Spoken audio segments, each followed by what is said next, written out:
What would you do if you thought your country was on the path to tyranny?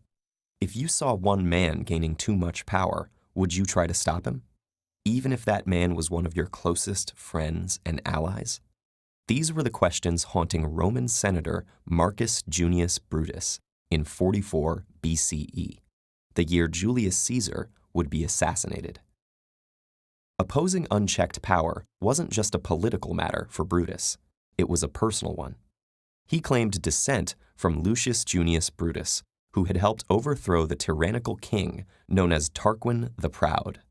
Instead of seizing power himself, the elder Brutus led the people in a rousing oath to never again allow a king to rule. Rome became a republic based on the principle that no one man should hold too much power. Now, 4.5 centuries later, this principle was threatened. Julius Caesar's rise to the powerful position of consul had been dramatic. Years of military triumphs had made him the wealthiest man in Rome. And after defeating his rival Pompey the Great in a bitter civil war, his power was at its peak. His victories and initiatives, such as distributing lands to the poor, had made him popular with the public, and many senators vied for his favor by showering him with honors.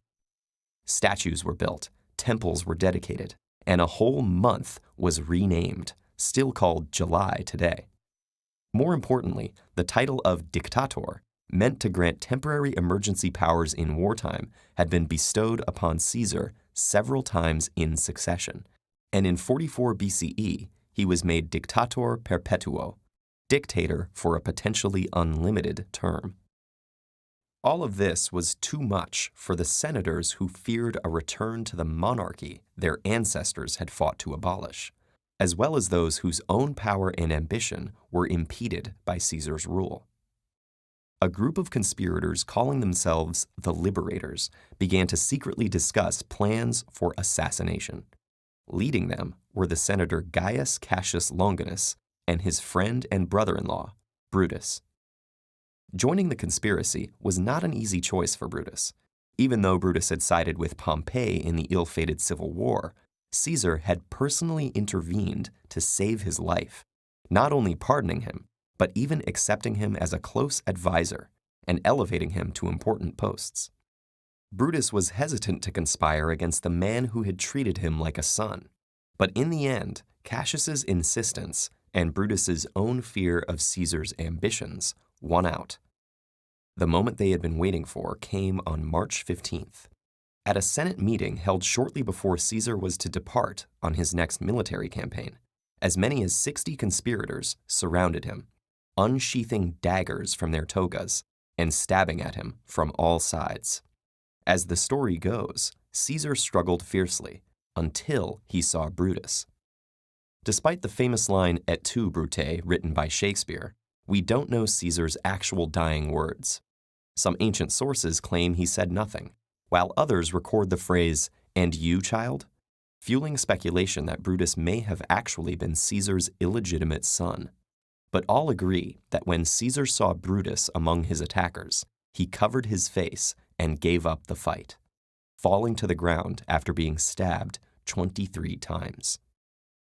Unfortunately for Brutus, he and the other conspirators had underestimated Caesar's popularity among the Roman public, many of whom saw him as an effective leader, and the Senate as a corrupt aristocracy.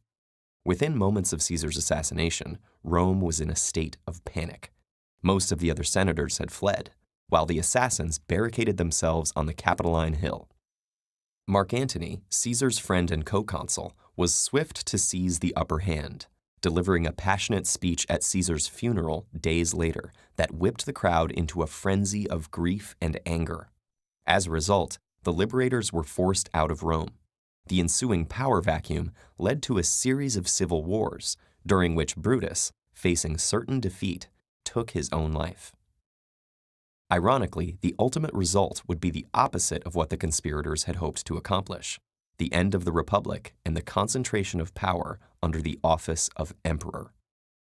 Opinions over the assassination of Caesar were divided from the start, and have remained so. As for Brutus himself, few historical figures have inspired such a conflicting legacy. In Dante's Inferno, he was placed in the very center of hell and eternally chewed by Satan himself for his crime of betrayal. But Swift's Gulliver's Travels described him as one of the most virtuous and benevolent people to have lived.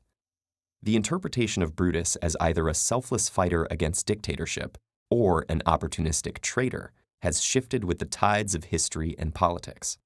But even today, over 2,000 years later, questions about the price of liberty, the conflict between personal loyalties and universal ideals, and unintended consequences remain more relevant than ever.